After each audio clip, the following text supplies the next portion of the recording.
Let's try running CTS with Android Test Station. All supported CTS configs are bundled with the tool itself, and you can find them from Test Suites page right after the installation. I'm going to run CTS 10 today. Starting a CTS run is super easy. You just need to find a CTS version you want to run and click Run Test button. This will lead you to a step-by-step UI where you can customize test run parameters.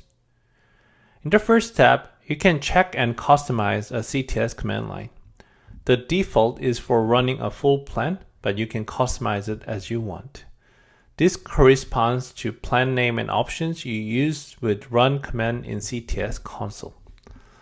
Let's modify it to run permission test case module.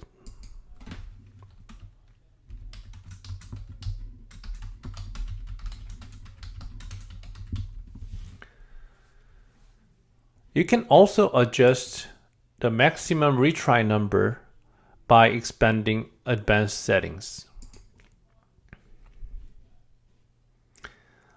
You can also set the labels for your run so that it can easy to find later on. This time I'm running a test on Pixel 2 XL, so I'm gonna label it with the model name.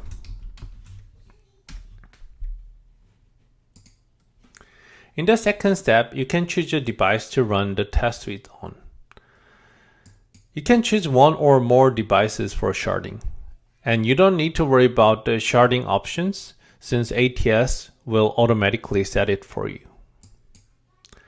In the third step, you can choose device actions to execute before the first run and subsequent retries. For CTS, we recommend adding reboot and CTS device setup actions.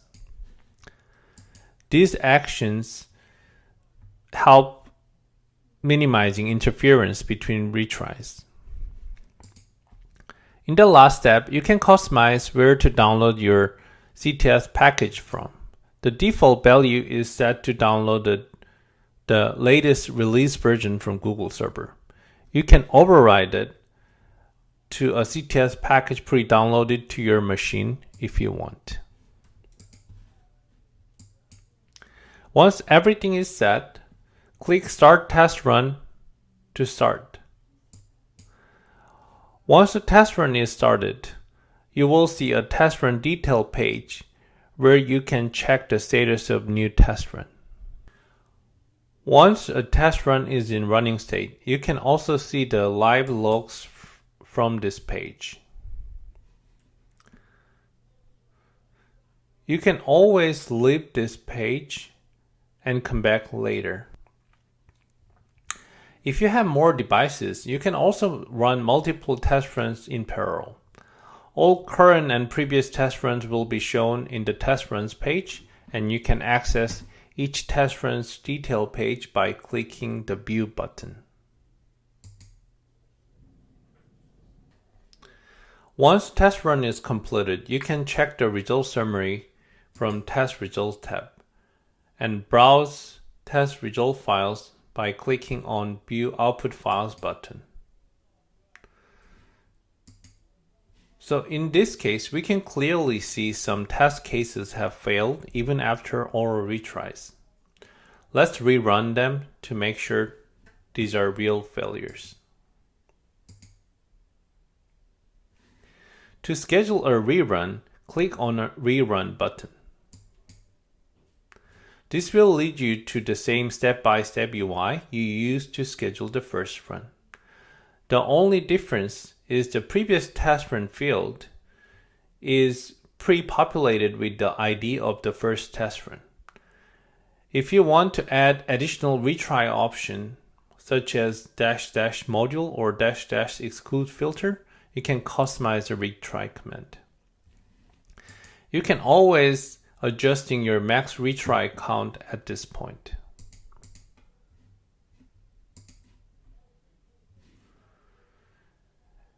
In the second step, you can either keep the current device or choose a different device. Make sure to select the device with the same build fingerprint as the first test run. This is same for the device actions. You can modify if you want. For test resources, I want to use the latest dev version of CTS I downloaded from partner Android build to make sure my failures are not related to a test suite bugs. So in this case, I want to override the download URL of Android-CTS zip. To use a local file, click Local File tab and upload the file to Test Station.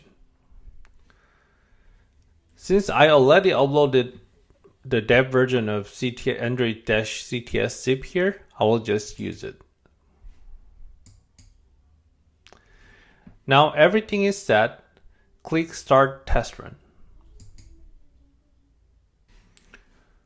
Once the rerun is completed, you can check its result in the same way.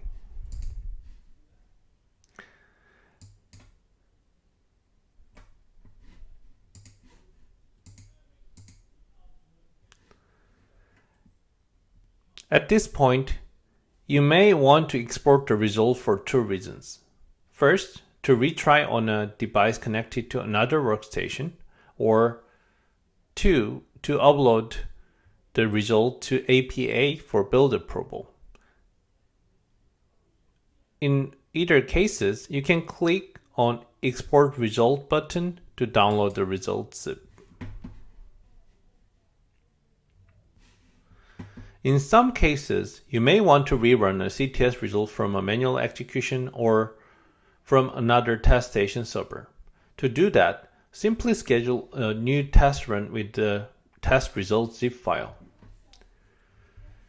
You can do this by selecting Remote option on the previous test run type and upload the test result zip file.